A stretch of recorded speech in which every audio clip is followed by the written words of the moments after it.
Best Irish music on irishradio.org with Jerry Byrne.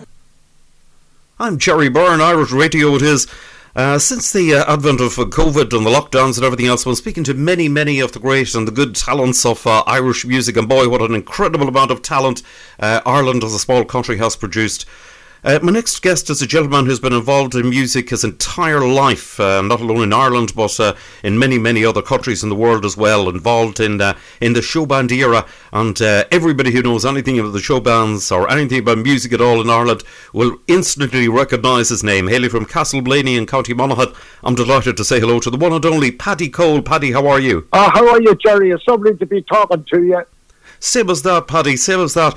Paddy, you're a long time in music. I mean, wow, it goes back. How did it all begin? Well, like you said, Castleblaney, it started for me, and my father was a musician.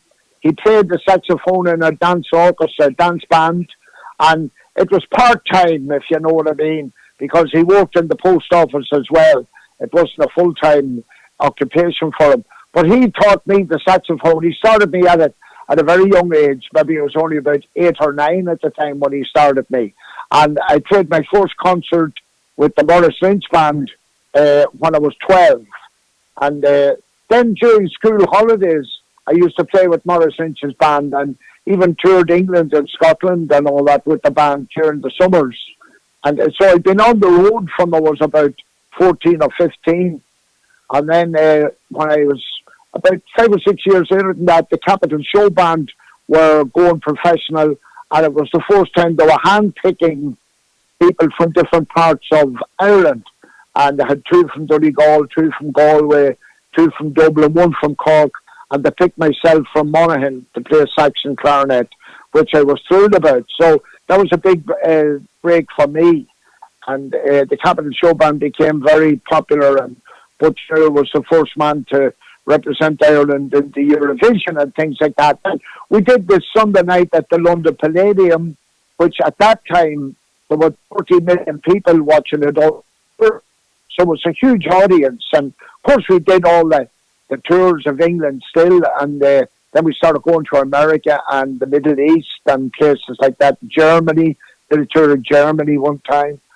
And at the end of that, at the Capital Showband days, I got a phone call to say that Brendan Boyer and Tom Dunphy were leaving Royal Showband. They were forming a band called the Big Eight, and they wanted to know if I would go in as band leader. And they were going to be spending 8 months of the year in Las Vegas and coming home to Ireland for the rest of that time.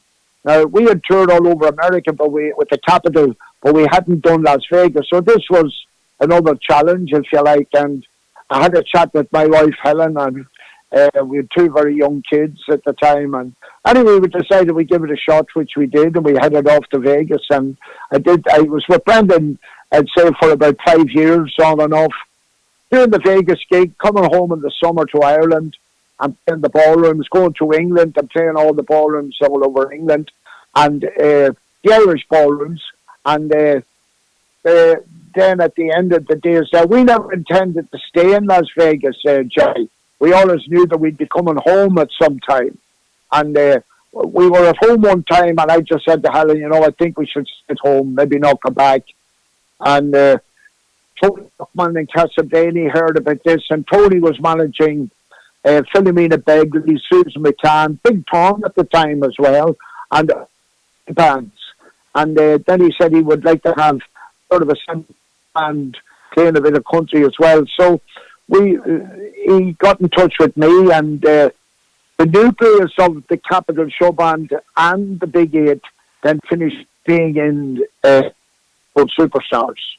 And that was a very successful band, mostly concentrating on Northern Ireland, on the north of Ireland, the northern counties and that, which had an effect on us because when the Miami Showband were murdered and the band music business stopped overnight in the north, we were nearly put off the road completely. It meant nothing in the south, and we had to have a meeting, and a couple of months after That was pretty tough times, Paddy. Now, you're saying there you had to have a meeting to see. What did you decide to do at that meeting? Well, it was an easy enough solution or decision, Jerry, because either we've had to fold the band or go back up north. And we decided unanimously to go back up north. So we were the first band to go back up. And we were welcomed with open arms by both sides of the community up there, Protestant and Catholic. They all came out because everything had ground to a halt. And then the rest of the bands from the south started going up. And as well as that, bands in the north that hadn't been playing because there was no dancing, they all started playing again. So we got a great welcome back, and I was delighted that we did it. It was a terrible time, a terrible tragedy, because the week that the Miami Showband guys were murdered, Tom Dunphy was also killed in a car crash that same week. And I had spent so many years with Tom in the Big 8 in Vegas. So we spent that whole week just going to funerals. And it was a sad time in Ireland, sad time for show business when that happened. But we're moving along. The Paddy Cole Superstars, like I said, everything was concentrated on the north, and the band became hugely popular, like I said. And then the boys in the band, Colin Hughes was the lead singer in the band at that stage, and we had a couple of changes, and his brother Tony, and two great guys from Monaghan Town, and they decided they wanted to go more of a poppy band, a younger poppy band. So I was sacked out of my own band then at that stage. And Tony Lockman said, well, come into the office and do the PR work for it. And I said, Tony, if you think I'm going to go in there and be sending out posters during the day and all that and not playing music, I still wanted to play music. And at that stage, Gwent, the girl singer that had been in the Big 8 with me, she invited me up to Clontarf Castle, a cabaret venue here in Dublin, to see her show. And I didn't realise that afterwards that she was setting me up, because the management of Clontarf Castle came and asked me would I be interested in doing some cabaret work there. And then I suddenly found myself doing the cabaret work in Dublin. I was still living in Castlevania, and I'd go up to Dublin. I'd do maybe 2 or 3 weeks in Clontarf Castle. Then I would do 2 or 3 weeks in the Bramer Room. So all those cabaret venues. And at that time, it was hugely popular. They were packed out. There'd be a good resident band. You would rehearse with them, and you would do your spot. And you'd be on with a load of other people. But I did that for a long time. And then I reformed the band and started doing corporate work, like PR for companies and weddings.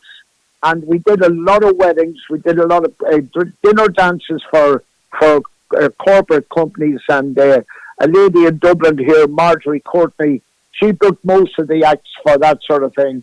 And she booked us quite a lot. We did a lot of those gigs for her. And during that time, we would also still be going to England and to Scotland. And then we were brought out to the Middle East to do a few weeks out there. We went to Doha in Qatar, and we Abu Dhabi and places like that. And it was wonderful. We're playing for expats, Irish and English people that lived out there, that were working out there. And then I was asked to go to New Orleans to play jazz with my own band. And we did, I think it was 8 different trips we did to New Orleans playing jazz. And I loved that because I was always into the jazz. And that was the home of jazz. And I played with some of the top players out there. But I had brought my own band with me there. And we played in clubs. And a travel agent in Dublin ran it. And he would have 100, maybe 120 people would travel with us to New Orleans. And a very funny incident happened one night in one of the clubs we played in, at the Can-Can Club on Bourbon Street. And the manager came to me afterwards and he said, that is the best night's takings we ever had since the club opened. But he didn't realise there were 120 Irish people there buying drink all night. So it was a great boost to us as well. So I was very busy with the band at that stage, doing that cabaret work and that, and I was doing a residency in Dublin at the Harcourt Hotel for Brian McGill, a man from Donegal. And strangely enough, last year, during the lockdown when we were cocooning, people from O'Brien Press in Dublin here got on to me to see would I be interested if they were going to do a book on my life. And I wasn't all that keen on it. And that Tom Gilmore, a guy from Galway that I knew well, would be writing the book and sparked my interest. And during the cocooning last year, we did the book. And it was great. And Tom was fabulous. He got all the stories out of me nicely, and he would phone me and we'd sit talking for an hour, and then he would put it together. And the book was launched before Christmas. It was a very bad time to be launching it because all the shops were closed, but because of the COVID. But people were ordering the book online and the whole lot. And then it was a huge success. It finished up being O'Brien's #1 seller for Christmas, and we were thrilled about that. And it's still selling away. So all those things kept me going right up to the present time till I'm doing the radio show. I still do a radio show, Jerry, in Sunshine Radio here in Dublin every Sunday morning for 2 hours. And I've been doing that from home, when I think of it, for nearly a year now. About 11 months I've been doing it from home. I prepare it during the week, and I put it together and I time it, and I enjoy it. They let me play my own sort of music. I do a complete mix. I do everything from country and western music to jazz to big bands. I do a comedy spot. I do a classical music spot, songs from the shows, all that sort of thing. And it's been very successful, and I really love it. I enjoy that. That is excellent. There's just no stopping you. Well done on the book. I'm sure it's absolutely, absolutely fascinating because you've given a very quick surmisal over the things you've done. But I mean, there's a lot more there. I do know for a fact that back a few years ago, you actually played in the Caribbean. Oh, I did. Yes, yeah. And I'll tell you who I was there with. I was there with Cathy Durkin, who's an Irish singer here. You probably know her. I do indeed. And Cathy's from up there in Cavan. And we went on a cruise, and we played all over the Caribbean off the cruise boat. Now, that was wonderful. And I had done the cruise ships out of Fort Lauderdale in America as a guest, a band from New York City. And I would sit in with them and do my spot at night on it. And Noel V. Ginnity, the comedian here, the Irish comedian, he was on it as well. Yeah, I enjoyed that in the Caribbean. Beautiful weather, and happy memories to have now, Jerry, when we can't go anywhere. Indeed, yes. Well, you can't even go down the road. Never mind to go to the Caribbean. No. Yeah. Yeah, absolutely fantastic. But I mean, to be fair, Paddy, it's a great tribute to your ability as a musician to actually be able to go to the home of jazz in New Orleans, to be able to go to the Caribbean, and play and really be enjoyed by by so many people. That's a tremendous success, as well as all the success you've had with the Capital and your own band, the Paddy Cole Superstars, etc. Yeah, well, I think. That was the beauty of the show bands, if you like, because the show bands were able to turn their hand to any sort of music, and we had to. Like I said, we'll be playing the pop tunes of the day, ballads, country music, the rock and roll music, and that was the secret of success in Vegas for Brenda Boyer and Tom Dunphy and the band, the Royal, before I went in with the Big Eight. And we just continued it. So when we would go to places like the Caribbean, we could adapt to the sort of music that we knew the people would like there. And we could play that sort of music. And when we went to the Middle East, where a lot of English expats and Irish expats were there, we could play the standard music that had been in the charts for years and all that. We'd say by the Beatles, Bill Haley, all those sort of guys. And the people loved that. Now, when we were in New Orleans, we were playing strictly jazz. That was Dixieland jazz all the time. So it was nice to be able to turn our hand to all that, yeah. Indeed so. One of the most, I know there's been a huge amount of things have happened with bands all over the years, but one of the most unusual ones was actually when you came into the picture with Brenda Boyer and Tom Dunphy. Have you any idea as to why they parted ways from the Royal Showband at that time? Yeah, well, Brendan documented it on a television show himself. Brendan had been asked to leave the band on his own about a year or so before that. And he was on for going, and the band approached him, or the management approached him, and said they would give him extra money, an extra share in the band. And that started to fester a bit then over the year with some of the other members of the band, because it all started off and formed the band together. And Brendan himself admitted that it was a very unfortunate way that it happened, because the other guys in the band weren't happy, even though the band was intact and the band was working away. So eventually, Brendan and Tom saw that it wasn't going to work. Well, Brendan saw it was going to work, and Tom was the businessman behind it all, really. And so Tom and Brendan to go and form their own band, I suppose it was a way of, the Royal, I'd say, Jerry, was going to break up anyway at that time. So they decided then to form the Big Eight, and they got in touch with me to go in as band leader, and I had to pick the different members for the band and all that. Some guys I played with before, Mickey O'Neill, the drummer that was with me in the Paddy Cole band, and he'd been in Manchester for years and playing in bands there, and he came back home and I got him in. So it was easy. They were a great band, great musicians in the band. So we fitted in, and I have to be honest, the Royal Showband had ploughed the field before us. We went along and continued to do the same type of thing they had been doing. But the Royal tried to go on their own then, took other singers in, but it was never the same with Brendan gone and Tom gone, of course. Indeed, yes. It was it sort of didn't. It didn't appear to last the pace. It did. They did continue for a period of time, but it just didn't manage to last. But the one thing about it was, you firmly put your stamp on the, with the band members off the Big Eight, and it's the same type of thing that you did afterwards with the Paddy Cole Superstars. They were all absolutely top class artists that you had with you.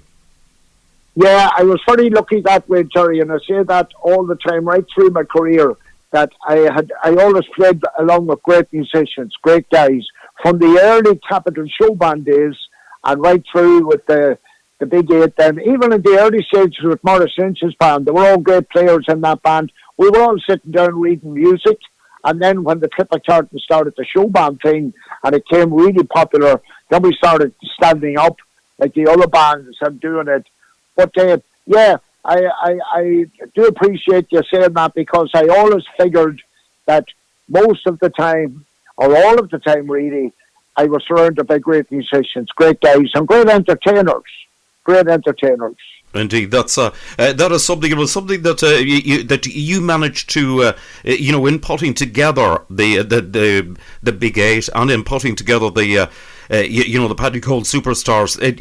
There were two sort of super bands, and they really were, like, together with your good self. They were all top class musicians and top class singers and entertainers. Yeah, and they could all double up. Like they could all play a couple of instruments. They could all sing and play, and they could all pass a tune, if you like. And they were all great bands. And I was very conscious when I would be forming a band, I'd be picking fellas for a band, to pick guys that were good musicians, and more importantly, that they were good entertainers. I also saw bands that have good musicians, but they were very uninterested when they be on stage and that sort of thing. You wanted to have guys that were enthusiastic and that appreciated the people that were coming in and paying the money at the door, and appreciated that these people were coming in, so their job was to entertain them and do the best on stage. Indeed. So they were all good guys that I had, yeah. Indeed so, and it was amazing. You went from the bands to doing the cabaret work, and when you were doing that cabaret work in those venues, I mean, they were absolutely huge. Those cabaret nights were huge. Yeah, well, those nights, they were always packed, Jerry. You're right. They were big nights, and we used to do it for 3 weeks. Like, we do 6 nights a week, 3 weeks. It was packed every night. Every night was packed out. And there would be a resident band, and we would rehearse. Like, before we would start the show, we'd all rehearse and we'd know what we were doing. And before the run would start, if you know what I mean. And there'd be a comedian on. There would be a singer, like, of slow ballads or something like that. There could be even a ballad group on. I'd go on and do my spot with all the different instruments, tenor sax, clarinet, soprano sax, alto sax, and all that.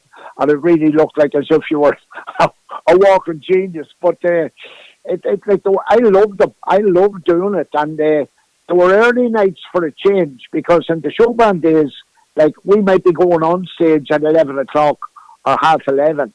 We were finished at that time on the cabaret scene, and people were going home like at 11 o'clock, or people going out maybe to catch the last bus home or something like that. So it meant that even though I was living in Castleblaney at the time, that I could actually drive up. It was an hour up the road. I could drive up and drive back down if I wanted to, or I had friends in Dublin at the time, and I could stay over if I wished. But it was a great scene. Like, there was Clontarf Castle, there was the Braemar Rooms, all those places were flying. Absolutely astounding. And then there was the likes of Jury's Irish Cabaret going as well, which I think was mainly possibly American tourists used to go to that. And there were several. Yeah, that's right. Yeah, several others as well all around Dublin. Those cabaret nights, which are absolutely huge. It's truly amazing that all of them sort of bit the dust after X amount of years. Yeah, and but there was one place now for the past few years, Taylor's Tree Rock, and they've been doing that sort of Jury's Irish Cabaret night. There's Noel V. Ginnity, the comedian, with a full troupe of Irish dancers, Irish musicians, Irish singers, beautiful girl singer, the whole lot.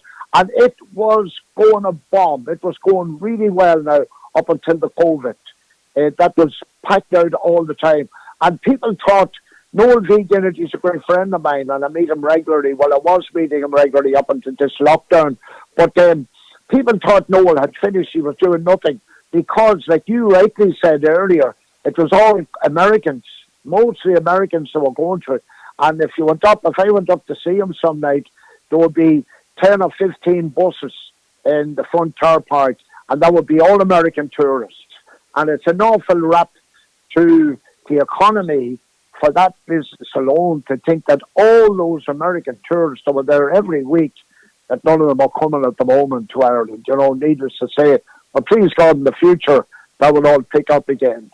Indeed so, yes. It's certainly one of the things with the whole COVID lockdown. I've been speaking to many other singers and entertainers. One of the things about it is it's one particular business that has been absolutely, completely and totally wiped out worldwide.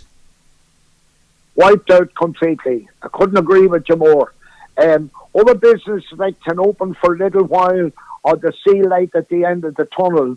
But in the entertainment business, there seems to be no light at the end of the tunnel, because even if people are all vaccinated, and like we said earlier on, even if they're going back out, they're going to be reluctant to go in, we'll say, to the concert hall in Dublin here, where there'll be 12 or 1,300 people squeezed into it. People are going to be very reluctant to go out like that for a long time. And the people in the entertainment business now have nothing else to fall back on. Like, they're really being hit badly here. Indeed. Very badly. Indeed. And like you said, worldwide. Indeed, it is worldwide. I mean, it goes like it's hard to believe, Broadway in New York is gone, London's West End is nothing happening, all of the theatres, all of the musicals, the shows, the concerts, everything that was going on in the world. It's truly incredible. It's something that we never ever have envisaged, but as you say, it'll take a little bit of time, I think, after the vaccine and all that, for people to become confident enough. But I think we should be able to get out of it, everyone at that stage, and fingers crossed on it all. Yeah, I hope so. Like, and if people feel confident after getting the vaccination and things like that, hopefully that it would go out. Because it's funny you should mention that, because Riverdance was to open in Radio City in New York, I don't know for how many weeks, and it was sold out completely for the run. And they were actually in New York and were in the theatre rehearsing, and the next thing, the COVID hit, and the whole thing was cancelled. And things like that have happened to all, like people that are at the very top of the tree in the entertainment business, but it has also hit the guys that might hawk their stuff in and play for a couple of hours in a bar, entertaining people, or the musicians that back the singers. You know what I mean? Like they're being very badly hit.